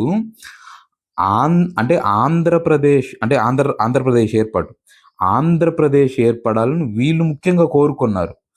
ఆంధ్రులు కోరుకోవటం ఒకవైపు పక్కన పెడితే, తెలంగాణ అక్కడున్న కవులు, తర్వాత నాయకులు, అదేవిధంగా సాధారణ ప్రజానీకం ఆంధ్రాతో కలవాలి, తెలుగు మాట్లాడే వాళ్ళమంతా ఒకే దగ్గర ఒకే రాష్ట్రంగా ఉండాలని వాళ్ళు కోరుకున్నారు. అందులో భాగంగానే ఇక్కడ కాళోజీ నారాయణరావు ఏమానందం అంటే ఎంతో ఆనందంతో పరవశించిపోతూ ఈయన ఈ గేయాన్ని రాశాడు. మనకి యాక్చువల్ కాంపిటేటివ్ ఎగ్జామినేషన్ బోర్డులో ఇది ఇచ్చి ఎవరు ఈ గేయాన్ని రచించారు అని అడగొచ్చు మనల్ని. ఈ 3 వెరీ వెరీ ఇంపార్టెంట్. మనకి ఇది ప్రీవియస్ ఇయర్ క్వశ్చన్. ఎన్ని నాళ్ల స్వప్నం ఇది అనే గేయాన్ని ఎవరు రచించారు అన్నది యాక్చువల్ తెలంగాణలో అడిగారు. ఇది ప్రీవియస్ ఇయర్ క్వశ్చన్ తెలంగాణకి. ఒకసారి చూడండి, ఇది మంచి క్వశ్చన్ అండి. 1978 నుండి 1983 మధ్య కాలంలో కాంగ్రెస్ 4 ముఖ్యమంత్రులను మార్చింది. అయితే ఈ క్రింది వారిలో ముఖ్యమంత్రిగా లేని వారిని గుర్తించండి అన్నాడు. చెన్నారెడ్డి ఉన్నారు, టంగుటూరి రంజీ ఉన్నాడు, నెదురుమల్లి జనార్దన్ రెడ్డి లేడు, కోట్ల విజయభాస్కర్ రెడ్డి ఉన్నాడు. యాక్చువల్గా ఈ వరుస క్రమం మనకు వెరీ వెరీ ఇంపార్టెంట్. ఇక్కడ చూస్తే మర్రి చెన్నారెడ్డి 1978 మనకి ఇందాక చెప్పాను కదా, 1978 నుంచి 80 వరకు అని ఒక 2.5 year పనిచేశాడని గుర్తుపెట్టుకోండి. 2.6 ఇది గుర్తుపెట్టుకోండి. ఆ తర్వాత టంగుటూరి అంజయ్య 1980 నుండి 82 వరకు ఒక 1.5 year ఏం చేశాడు. తర్వాత ఇక్కడ యాక్చువల్గా మర్రి చెన్నారెడ్డి కాదు, ఆ టంగుటూరి రంజయ్య తర్వాత భవనం వెంకట్రామరెడ్డి చేశాడండి ముఖ్యమంత్రిగా. భవనం వెంకట్రామరెడ్డి చేశాడు. ఈయన 1982 నుండి 82 అంటే నథింగ్ బట్ ఒక ఆహ్, ఫిబ్రవరి నుండి సెప్టెంబర్ వరకు పనిచేశాడు. ఫిబ్రవరి నుండి సెప్టెంబర్ వరకు ఈయన పనిచేశాడు. ఆ తర్వాత కోట్ల విజయభాస్కర్ రెడ్డి ఉన్నాడు. ఆయనే 82 కోట్ల విజయభాస్కర్ రెడ్డి 82 సెప్టెంబర్ నుండి జనవరి జనవరి 9వ తారీఖు 1983 వరకు చేశాడు. ఇక్కడ భవనం నేదురుమల్లి జనార్దన్ రెడ్డి తప్పు. యాక్చువల్‌గా మనకి వీళ్ళు నలుగురు ముఖ్యమంత్రులను మార్చడం కూడా రామారావు గారు అఖండమైన మెజారిటీతో పార్టీ పెట్టిన 9 నెలల్లో గెలవడానికే కారణం అదొకటి. నలుగురు ముఖ్యమంత్రులను మార్చడం. యాక్చువల్‌గా మర్రి చెన్నారెడ్డి గారు ఈయన యాక్చువల్‌గా పెద్ద మనుషుల ఒప్పందంలో పాల్గొన్న నాయకుడు. క్యాబినెట్ మంత్రిగా కూడా పాల్గొన్నాడు పెద్ద మనుషుల ఒప్పందంలో. అసలు ఆంధ్రప్రదేశ్ ఏర్పాటును వ్యతిరేకించిన మెయిన్ ఇద్దరిలో ఈయన ఒకడు. కేవీ రంగారెడ్డి, ఆ తర్వాత మర్రి చెన్నారెడ్డి. ఈయన గురించి ఒకసారి చూస్తే బ్రీఫ్‌గా చూద్దాము. ఈయన 1978లో అంటే వాళ్ళ మేనమామ కేవీ రంగారెడ్డి. కేవీ రంగారెడ్డి అంటే ఆంధ్రప్రదేశ్ ఏర్పడిన తర్వాత మొట్టమొదటి అంటే హోమ్ మినిస్టర్‌గా కూడా చేశాడు. అదేవిధంగా దామోదరం సంజీవయ్య హయాంలో ఉప ముఖ్యమంత్రిగా కూడా చేశాడు కేవీ రంగారెడ్డి. Famous personality. ఈ కేవీ రంగారెడ్డి పేరు మీద రంగారెడ్డి జిల్లా, ఇప్పుడు మన హైదరాబాద్‌లో రంగారెడ్డి జిల్లా అనేది. రంగారెడ్డి జిల్లాను 1978లో ఏర్పాటు చేశాడు ఈయన. అదేవిధంగా 1979లో విజయనగరం జిల్లాను ఏర్పాటు చేశాడు. విజయనగరం జిల్లాను ఏర్పాటు చేశాడు 1979లో. ఇదొకటి. తర్వాత ప్రభుత్వ ఉద్యోగులకు 5 రోజుల పని దినాలు. ప్రభుత్వ ఉద్యోగులకు 5 రోజుల పని దినాలను ప్రవేశపెట్టాడు ఈయన. ఇదొకటి. అయితే 2½ ఇయర్ ముఖ్యమంత్రిగా చేసిన తర్వాత ఈయన షష్టి పూర్తిని 1980లో ఘనంగా చేసుకున్నాడండి. అది అంటే అంగరంగ వైభవం 60 సంవత్సరాల వయసులో షష్టి పూర్తి అంగరంగ వైభవంగా చేసుకున్నాడు. దాంతోటి అవినీతి ఆరోపణలు విపరీతంగా వచ్చినాయి ఈయన మీద. అవినీతి ఆరోపణలు విపరీతంగా ఎక్కువ వచ్చినాయి. అందువల్ల ఇందిరాగాంధీ ఏం చేసిందంటే ఈయన దిగిపోమని చెప్పి టంగుటూరి రంజీని ముఖ్యమంత్రిగా చేసింది 2½ ఇయర్ తర్వాత. ఈ టంగుటూరి రంజయ్య ఒక 1½ ఇయర్ పనిచేశాడు. ఈయన గురించి చూస్తే టంగుటూరి రంజయ్య గురించి చూస్తే మనకి ఈయన నిరుపేద కుటుంబం అండి. టంగుటూరి రంజయ్య నిరుపేద కుటుంబము. మెదక్ జిల్లా వాసి ఈయన. యాక్చువల్‌గా ఈయన తెలంగాణ వాడు. ఈవెన్ ఒకసారి చూస్తే మనం జలగం వెంగళరావు ఆయన తెలంగాణ వాడు. ఖమ్మం నివాసి. ఖమ్మం నివాసి ఒక 5 సంవత్సరాలు పరిపాలించాడు. అంతకుముందు పివి నరసింహారావు కూడా. పివి నరసింహారావు మొదటి తెలంగాణ వాసి. పివి నరసింహారావు తర్వాత ముఖ్యమంత్రినిగా పరిపాలించిన ఆయన జలగం వెంగళరావు ఆయన తెలంగాణ వాసే. ఆ తర్వాత మర్రి చెన్నారెడ్డి చేశాడు. ఆయన తెలంగాణ వాసే. ఆ తర్వాత టంగుటూరి రంజయ్య ఆయన తెలంగాణ వాసి. తెలంగాణలో మెదక్కు నిరుపేద కుటుంబము. ఈయన చాలా మంచి వ్యక్తి. ఎవరు ఏది అడిగినా కాదనకుండా ఇచ్చే వ్యక్తి. ఉద్యోగస్తులకు జీతాలు పెంచమని అడిగినా, మినిస్టర్లకి ఎవరైనా ఎమ్మెల్యేలు వచ్చి నాకు మినిస్టర్ పదవి కావాలన్నా ఏది అడిగినా లేదు కాదు అనకుండా ఇచ్చేసే వ్యక్తి. అందువల్ల ఈయన ఈ ఫేమస్ పర్సనాలిటీ చూడండి. 72 మంది మంత్రులు. ఈయన హయాంలో ఆ 294 మందిలో 72 మంది మంత్రులు ఉండేవాళ్ళు. 72 మంది అంటే జంబో క్యాబినెట్ అనేవాళ్ళు ఈయన్ని. జంబో క్యాబినెట్ ఈయన. అంటే ఎవరు వచ్చి అడిగినా మంత్రి పదవి ఇచ్చేయడమే. అందులో భాగంగానే ఈయన హయాంలోనే టంగుటూరి రంజయ్య హయాంలోనే మన వైఎస్ రాజశేఖర్ రెడ్డి గారు, తర్వాత అదేవిధంగా నారా చంద్రబాబు వీళ్ళిద్దరు ఫస్ట్ టైం గెలిచారు. రాజశేఖర్ రెడ్డి కాంగ్రెస్ తరపున గెలిచి కాంగ్రెస్‌లో విలీనం అయ్యింది ఆ పార్టీ. తర్వాత నారా చంద్రబాబు నాయుడు ఫస్ట్ టైం కాంగ్రెస్ పార్టీలో గెలిచాడు. కాంగ్రెస్ పార్టీలో గెలిచి ఈ టంగుటూరి రంజయ్య హయాంలోనే సినిమాలు, గ్రంథాలయాలు, సినిమా శాఖ, గ్రంథాలయాల శాఖ చంద్రబాబు నాయుడు. అదేవిధంగా ఈయన రాజశేఖర్ రెడ్డి గారు పంచాయతీరాజు, గ్రామీణాభివృద్ధి. ఇదొకటి. ఈ రాజశేఖర్ రెడ్డి గారు. ఇట్లాగా ఈయన చేశాడు. తర్వాత ఈయన హయాంలో ఏం జరుగుతుందంటే ఇట్లాగా అడిగింది అడిగినట్టుగా ఇవ్వడం వల్ల కొంత ఖజానా మీద భారం పడడం అదొకటి. తర్వాత ఇంకా ఈయన గురించి చూస్తే పోలవరం ప్రాజెక్ట్ శంకుస్థాపన కూడా ఈయనే చేశాడండి టంగుటూరి రంజయ్య.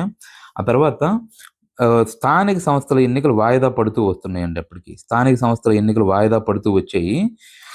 ఈ స్థానిక సంస్థలకి ఈయన మునిసిపాలిటీలు అంటే కార్పొరేషన్‌లకి ఎన్నికలు నిర్వహించాడు. ఆ కార్పొరేషన్‌లో భాగంగా ముఖ్యంగా వైజాగ్ కార్పొరేషన్‌ని బీజేపీ, భారతీయ జనతా పార్టీ అప్పుడు జనసంఘ్ ఉండేది. అది గెలుచుకోవడము. ఆ తర్వాత విజయవాడ మున్సిపల్ కార్పొరేషన్‌ని కమ్యూనిస్టులు గెలుచుకున్నారు. ఇట్లాగా ఈ ఎన్నికల్లో ఓడిపోవడం వల్ల ఇందిరాగాంధీ ఏం చెప్పిందంటే ఈయన గూడా దించేసి మనకి భవనం వెంకట్రామిరెడ్డిని ఆయన్ని ముఖ్యమంత్రిగా చేస్తుంది. యాక్చువల్‌గా ఈ భవనం వెంకట్రామిరెడ్డి గుంటూరు జిల్లా నివాసి. ఈ భవనం వెంకట్రామిరెడ్డి తర్వాత రామారావు గారు ఇద్దరు క్లాస్‌మేట్స్ అన్నమాట. ఈ ఈ క్లాస్‌మేట్స్ కొన్ని రోజులు పరిపాలిస్తాడు. ఈయన గురించి ఫేమస్ బిట్ ఏంటంటే శాసన మండలి నుంచి ముఖ్యమంత్రి అయిన తొలి వ్యక్తి అదొకటి.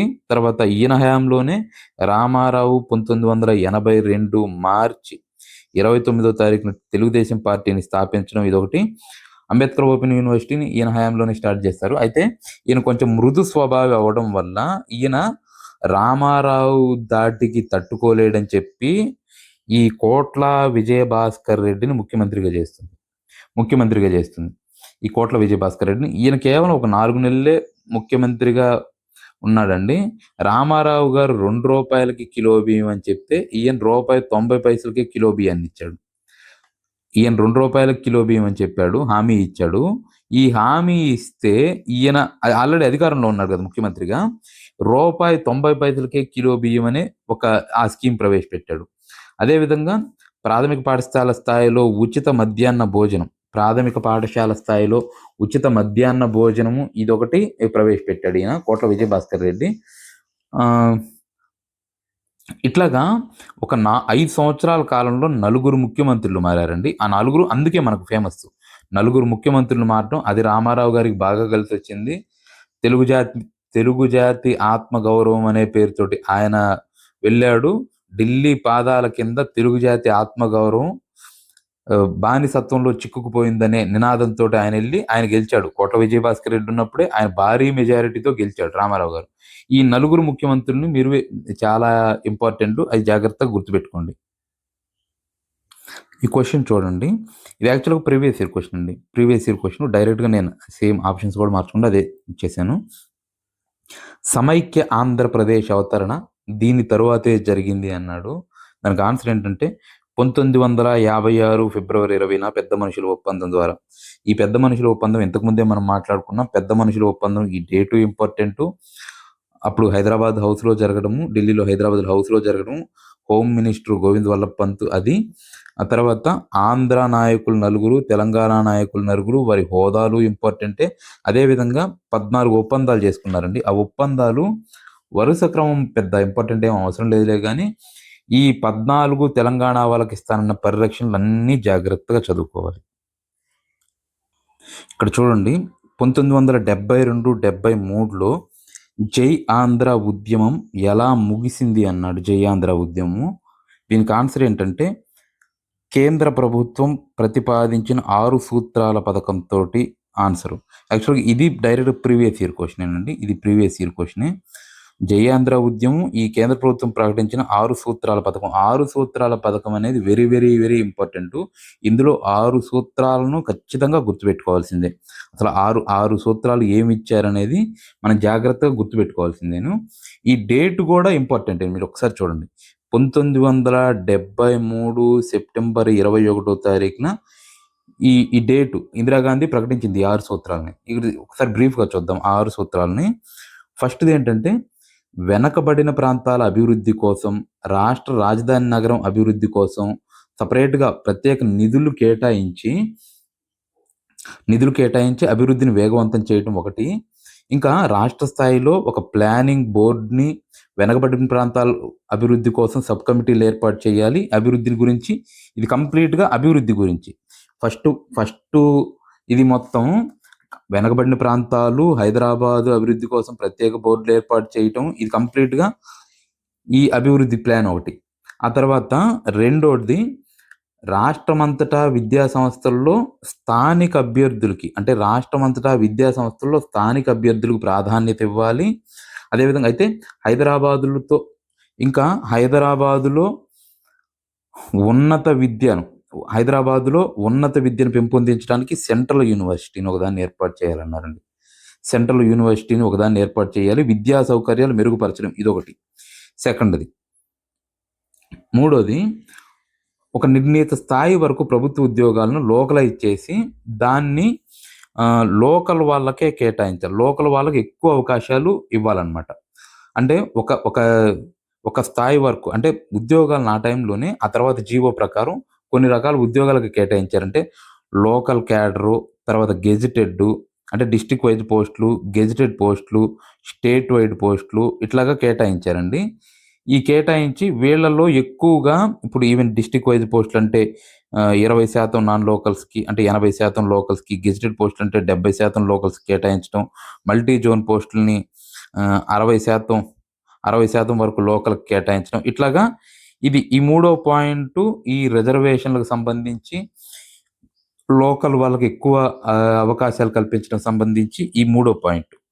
నాలుగో పాయింట్ ఒకసారి చూస్తే, నాలుగో పాయింటు ఈ నియామకాలు సీనియారిటీని గుర్తించడానికి ప్రమోషన్‌లు చేసేటప్పుడు ఏవైనా ఫిర్యాదులొస్తే వాటిని పరిష్కరించడానికి గానీ అడ్మినిస్ట్రేటివ్ ట్రిబ్యునల్స్‌ని ఏర్పాటు చేయాలని చెప్పారండి. అడ్మినిస్ట్రేటివ్ ట్రిబ్యునల్స్‌ని ఏర్పాటు చేస్తామని చెప్పారు. తర్వాత ఐదో పాయింటు ఇవన్నీ పర్ఫెక్ట్‌గా అమలు జరగాలంటే రాజ్యాంగబద్ధత కల్పించాలి. రాజ్యాంగబద్ధతను కల్పిస్తామని చెప్పారు. రాజ్యాంగబద్ధతను కల్పిస్తామని చెప్పారు. ఈ రాజ్యాంగ భద్రత కల్పించిన తర్వాత రాష్ట్రపతికి అధికారాలు కల్పించబడతాయన్నమాట. వాటికి సంబంధించి ఏవైనా ఉత్తర్వులు జారీ చేయడానికి. ఇదొకటి. ఆ తర్వాత ఆరో పాయింట్‌లో ఏం చెప్పారంటే, ఇక నుంచి ముల్కీ రూల్స్ గాని, అంటే తెలంగాణ ప్రాంతీయ కమిటీ గాని అవసరం లేదని చెప్పారు. ఈ ముల్కీ రూల్సు, తెలంగాణ ప్రాంతీయ కమిటీ అంటే రీజనల్ కమిటీ ఇవి 2 అవసరం లేదని చెప్పారు. అందులో భాగంగానే ముల్కీ నిబంధనలు 1973 డిసెంబర్ 31 తారీఖు. ఈ ముల్కీ రూల్స్ 1973 డిసెంబర్ 31 తారీఖు ముల్కీ రూల్సు రద్దు చేశారు. అదేవిధంగా తెలంగాణ ప్రాంతీయ కమిటీ కూడా 1974 జనవరి 1 తారీఖున దీన్ని రద్దు చేశారు. ఇవి రద్దు చేయబడ్డాయి. ఇట్లాగా మీరు ఈ 6 సూత్రాలనేవి వెరీ, వెరీ ఇంపార్టెంట్. అంటే నంబర్ కూడా గుర్తుపెట్టుకోవాలి ఇక్కడ. మీరు నంబర్ కూడా గుర్తుపెట్టుకోవాలి. కింద నుంచి గుర్తుపెట్టుకుంటే ఈజీ. ఉదాహరణకు ఈ 6వ పాయింట్‌లో ఏమనుంటుంది? ముల్కీ రూల్స్ వీటిని రద్దు చేయాలని 6వ పాయింట్‌లో ఉంటుంది. Mulki rules Telangana regional committee రద్దని. తర్వాత 5వ పాయింట్‌లో ఏమనుంటుంది? 5వ పాయింట్‌లో వాటికన్నిటికి రాజ్యాంగబద్ధత కల్పించాలి. రాష్ట్రపతికి వీటన్నిటి మీద ఉత్తర్వులు జారీ చేసే అధికారం ఉంటుంది. 4వ దానిలో అడ్మినిస్ట్రేటివ్ ట్రిబ్యునల్ అంటే ఏవైనా వాళ్ళకి సమస్యలొచ్చినప్పుడు అడ్మినిస్ట్రేటివ్ ట్రిబ్యునల్స్ ఏర్పాటు చేయాలంటారు. ఇదొకటి. తర్వాత 3వ పాయింట్ లోకల్స్‌కి రిజర్వేషన్స్ కల్పించడం. 2వ పాయింట్ హైదరాబాద్ సెంట్రల్ యూనివర్సిటీ విద్యా అవకాశాలు కల్పించడం. అదేవిధంగా 1వ పాయింట్ ఈ వెనకబడిన ప్రాంతాలు వీటి కోసం ప్రత్యేక సౌకర్యాలు కల్పించడం ఇవన్నీ ఉంటుంది.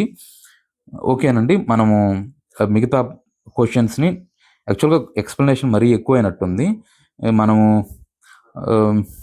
నెక్స్ట్ వీడియోలో చూద్దాం మిగతా క్వెషన్స్.